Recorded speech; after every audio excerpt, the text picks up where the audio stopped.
If you're a Democrat ran cover for Joe Biden as he financed the slaughter of innocent civilians in Gaza, you're pathetic. If you're a Republican running for cover for Daddy Trump as he's obviously being Israel's bitch right now, you're pathetic. And you're definitely not America first, you're Israel first. Over the weekend, the State Department confirmed that Khamis Ayad, a Palestinian who died due to complications from smoke inhalation after trying to put out a fire started by allegedly Israeli settlers in a village in the West Bank, confirmed that he was a U.S. citizen. Is the U.S. State Department calling on Israel to investigate this death?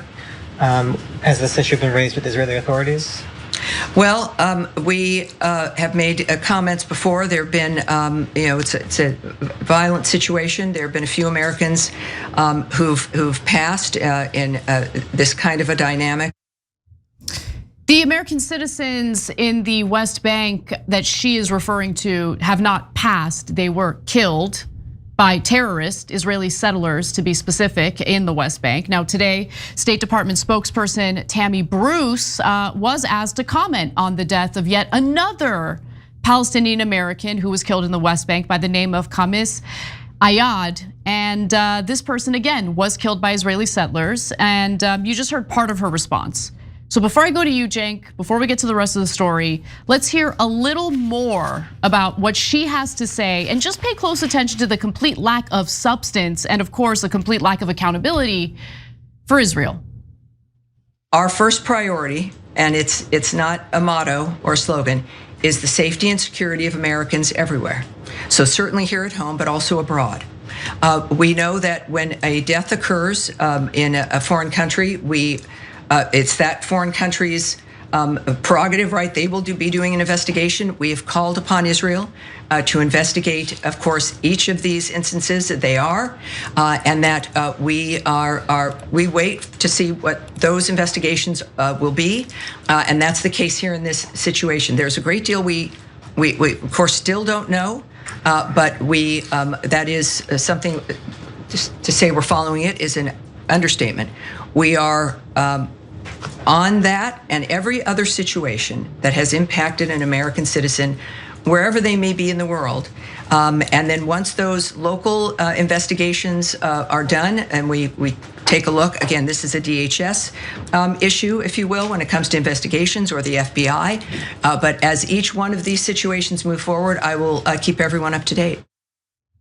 The investigations typically lead to absolutely no consequences for the very murderers and terrorists who target and slaughter Palestinians in the West Bank. Let's go to this graphic, which shows you that Yesh Din, an Israeli rights group that examined more than 1,700 police investigations into offenses committed by Israelis against Palestinians in the West Bank between 2005 and 2024, found that more than 93% of cases were closed with no indictment filed, and that 3% of charged cases ended in convictions. Only 3%, Cenk. Yeah. So she reminded me of Jake Sullivan there under Biden. Same kind of but we can't, Israel, our beloved ally, murder anyone you like. Okay. So translation for what she just said is, yes, Israel is allowed to murder American citizens. Period. There's never been any consequences. They've done it again and again and again. We're going to show you some evidence in a second. There's never been one consequence, whether it's a Democratic president or a Republican president. It doesn't matter at all.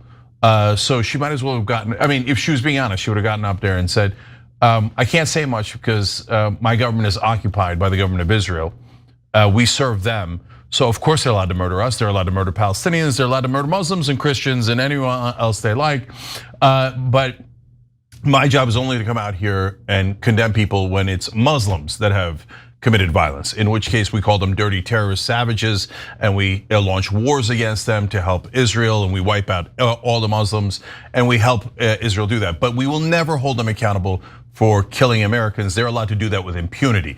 Now, if you think that's an overstatement, you're just flat out wrong on the facts. The facts are our governments have never held Israel accountable for murdering American citizens. Whether you go all the way back to the American ship that they attacked, USS Liberty. That's right. Or you go to American citizens in the West Bank that are murdered regularly by the terrorists known as Jewish settlers in the West Bank. They're fundamentalist religious nut jobs, and our job is to kiss their ass, apparently, if you work in the US government. There's no denying any of this. The only thing that mainstream media will say in return is ad hominem attacks. You guys are stating the truth because you hate Jews. That's not a thing. Yeah, okay. Total smears. Now, I should note that since October of 2023, there have been 6 American citizens who have been killed in the West Bank. Khamis Ayad just happens to be the most recent. Now, maybe there was some sort of physical altercation. Maybe there's some sort of excuse that these Israeli terrorists can cite for their reason for killing this guy, right? Except no, that's not what happened. Apparently last Thursday, Israeli settlers attacked the village of Silwad in the West Bank by setting homes and cars on fire. Of course they did, because they're terrorists. And by the way, terrorists we fund. Go murder Palestinians, go steal their land. Here's American taxpayer money to do it. Now, according to Ayad's cousin, settlers torched cars outside Ayad's home around dawn on Thursday. Ayad woke up to put out the fire, but then the Israeli army showed up at the scene and started firing tear gas in his direction because they're also terrorists. That's exactly right. They're there specifically to protect the Israeli settlers as they drive Palestinians out of their homes, as they literally set homes and cars on fire. So Ayad died from smoke inhalation from the fires. And again, he's the 6th American to be killed in the West Bank since October 7th of 2023.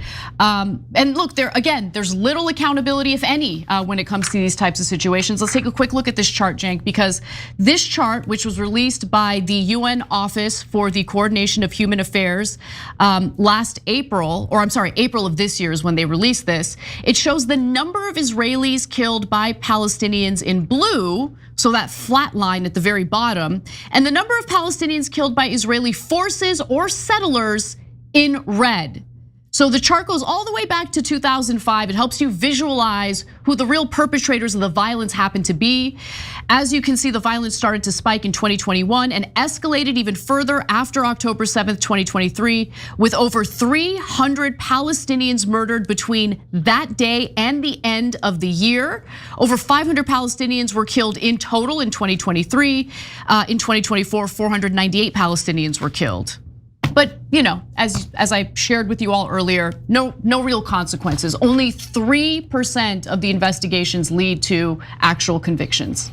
So I believe this is the 7th American killed since 2023 in the West Bank. 6th? Yeah. Okay, so 6 Americans dead. How much accountability have we gotten? 0. Imagine if Iran was killing American citizens with impunity. I mean, we'd be at war with Iran right now. Hot war, we'd drop a nuke on them. We would have murdered hundreds of thousands of Iranians by now, right? If they had killed 6 Americans in cold blood. And so in this kind of situations, usually the IDF shows up because people have called for help. And in this case, hey, I'm an American citizen. Oh, good, the authorities have arrived to prevent the terrorists from murdering me. No, the authorities have arrived to help the terrorists murder you. And that's what the IDF did again. Because remember, IDF has killed more civilians, 50 times the civilians that Hamas has since October 7th, right? Yeah. So they're 50 times the terrorists. They obviously intended to, sniper shots to the head, to the chest, 2,000-pound bombs, forced starvation of an entire population. If you're arguing that's not intent, you're a moron or an obvious liar, right? Or mainstream media reporter. So anyways, Israel is filled with terrorists. Their entire government is terrorist. The settlers are terrorists. The IDF are terrorists. I'm just using objective definition of terrorism. Killing civilians on purpose. When you light someone's house on fire, I'm pretty sure that's on purpose. And they're civilians and they're American civilians. Doesn't matter, we're occupied. Period. If you're arguing otherwise, you just don't understand American politics. And remember, we're talking about the West Bank here, which wasn't governed by Hamas. But you have American lawmakers visiting, including House Speaker Mike Johnson, and claiming that this is all about, what was it again? Judea and Samaria and how it belongs to the Jewish people. So that's Mike Johnson. This is land theft, okay? This is land theft. This is the slaughter of innocent people in an effort to steal their land. That's it. That's what this is. That's what the government has been sanctioning. That's what the government has been backing in Israel. And by the way, today Donald Trump was asked, would you support Israel reoccupying all of Gaza, which Netanyahu announced that he intends to do. And this is what Trump said. That's gonna be pretty much up to Israel. Yeah, because you're Israel's little dog, okay? On a leash, like a little bitch, just a mouthpiece for a foreign government, a representative for a foreign government, not the president of the United States who has interest in looking out for the American people and what's in the best interest of the American people, but nothing more than a mouthpiece and a dog for Israel. Go ahead, Jake. Okay, so Mike Johnson's statement is basically saying, from the river to the sea. That's what Judea and Samaria means. That means Israel should wipe out the Palestinians in the West Bank and Gaza Strip and make that part of Israel. That's a map that Netanyahu showed in the UN, Greater Israel, that includes occupied territories. So it is a plan for murder, slaughter, ethnic cleansing, genocide, and land theft, and it's inarguable. That's literally what Greater Israel map is. We take those Palestinian land, and by the way, also, parts of Lebanon and Syria. Oh, look at that. Israel's now occupying parts of Lebanon and Syria. I'm sure it's all the wild coincidence having to do with self-defense and not the giant map they have in their cabinets, in their Knesset, what they brought to the UN saying, this is our intention to steal this land. But American media and politicians are like, no, we work for Israel. So no, ignore what they're saying. And in fact, if you even repeat what Israeli officials say, you're an anti-Semite. That's all they have. That's all they have. They're a special ally. Doesn't mean anything. So special allies are allowed to murder American citizens? Now back to Trump. Look, to give you guys a sense of, we're a fair show. We care about facts. So if they held anybody accountable for the murder of American citizens, we tell you. And we'd be like, all right, hey, look at that. I can't believe it. A Democrat or a Republican held someone accountable for murdering an American citizen. And so that would be, by the way, if it's any other country, we're going to war, right? But if it's Israel, it would be remarkable if our government held them accountable. Remarkable, it'd be near miraculous. Wait, does that make you think, wait, that's so weird. Why is that remarkable? Why is that miraculous, right? But when Trump defied Israel 3 times earlier in this administration, he cut him out of a deal with the Houthis, with Hamas wants to return 1 American hostage, and he told them to stop bombing Iran. We gave him enormous credit. We're like, oh my God, there's Trump defying an order from the Israelis. That's remarkable. And it looked like he was going in that direction.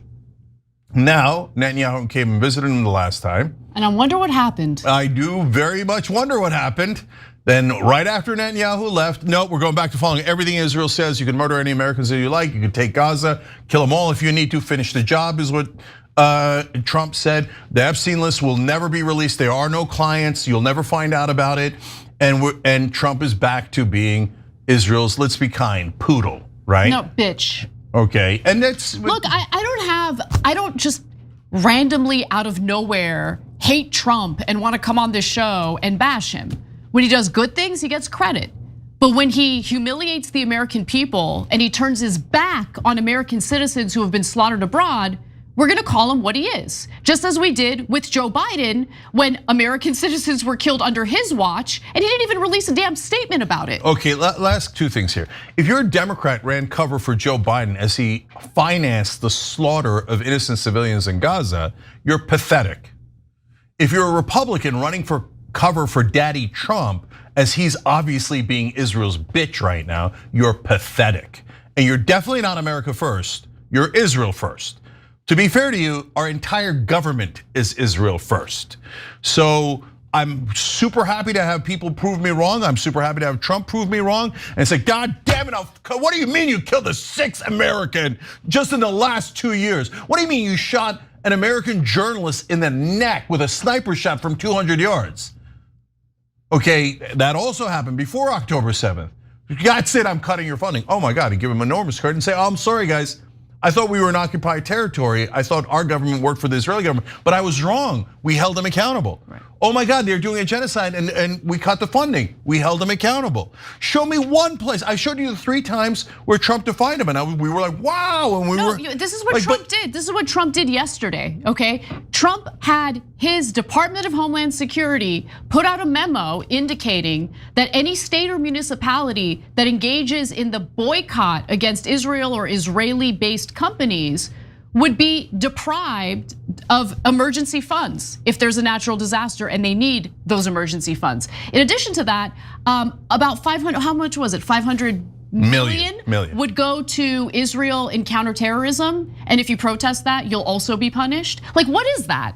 By the way, DHS reversed course after there was outcry. And so, look, the only thing that could potentially get Trump to do some good things or some decent things is if there's outcry by both the left, okay? But the left's outcry has always been apparent. But more importantly, by the faction of his base that has been loud and angry about what's been going on. Okay, I have tremendous respect for those people because they do have Trump's ear. And if they're loud enough, they will get him to reverse course on some of the most unhinged, unreasonable, and unjust things that he wants to do, not just on behalf of the American government, but to the American people. Yeah, so last two things here. So in what that proposal was yesterday and why it caused such outrages, okay, it's one thing when they're murdering American citizens in the West Bank, right?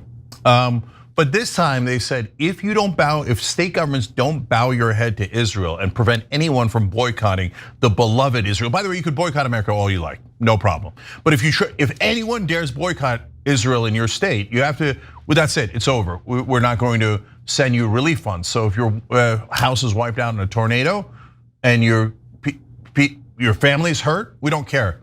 You didn't serve Israel enough. Should have thought about that before you decided to boycott it. By the way, if a state or a city decides, they don't want to invest their public funds in Israeli-based companies, why is there an assumption that everyone in that state or city is on board with that? Right, so you're gonna even punish some of your supporters. And there's nothing wrong with being on board with it. I'm 100% on board with the boycott, divest movement. I want to be clear about that. Yeah, the BDS movement is deeply moral. Everyone who calls it anti-Semitic is a giant liar. And a joke. And a total joke. And why are they most upset about that? They label that, like that triggers them more than anything else you say. Why? Because it touches economic interests, and economic interests can work. Because that's how apartheid was taken down in South Africa. So they're like, no, not the money, that'll actually hurt us. No way, no, that's it, anti-Semite, cancel them, arrest them, fire them. They're dying in a flood, good, let them die. They've defied Israel, right? And MAGA got to a point where like, nah, brother, no, now you're gonna kill Americans here if we don't serve Israel loyally enough? Nah. And so for anybody on the left saying, don't work with MAGA guys who are outraged by that, F you.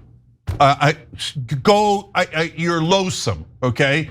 If there's somebody on the right who's willing to hold Israel accountable, serve America, and end a genocide, you have a moral duty to work with them. If you don't, you're a selfish prick, and you're saying, who cares about Palestinian lives? No, I am going to be pure. I will not work with Tucker Carlson or Marjorie Taylor Greene or anyone else because I'm so holy. No, you're not. You're immoral. Those guys are actually getting outraged on the MAGA side, which is actually getting Trump to reverse positions. When's the last time we on the left got Trump to reverse a position? I'll wait, okay? I mean, look, be realistic. It's normal for a Republican president to not care what individuals who didn't vote for him have to say about anything. But he is gonna care about his base, at least to some extent. And so when it comes to reversing course on the BDS punishment, it does appear that MAGA persuaded the Trump White House to reverse course. So we'll see if he sticks to it, because who knows? When no one's paying attention, they might put that little note in their memo again. So we gotta keep on guard when it comes to these issues, because that's our money, okay? Israel's not entitled to our tax dollars. Don't let anyone make you think that's the case. Yeah, and look, beyond MAGA influencers or whoever they might be, the actual voters, I know they're America first. They're not secret, they're not lying to you, and secretly they go home and go, oh my God, I love that we serve Israel. I hope we keep America eighth. No, the voters on the MAGA side, the independents, etc. Let's work together. If you're not willing to work together with people, with other American citizens to end a genocide, then Yeah, I question your morals. Okay. I will do anything to end this genocide. Every time you ring the bell below, an angel gets his wings. Totally not true, but it does keep you updated on our live shows.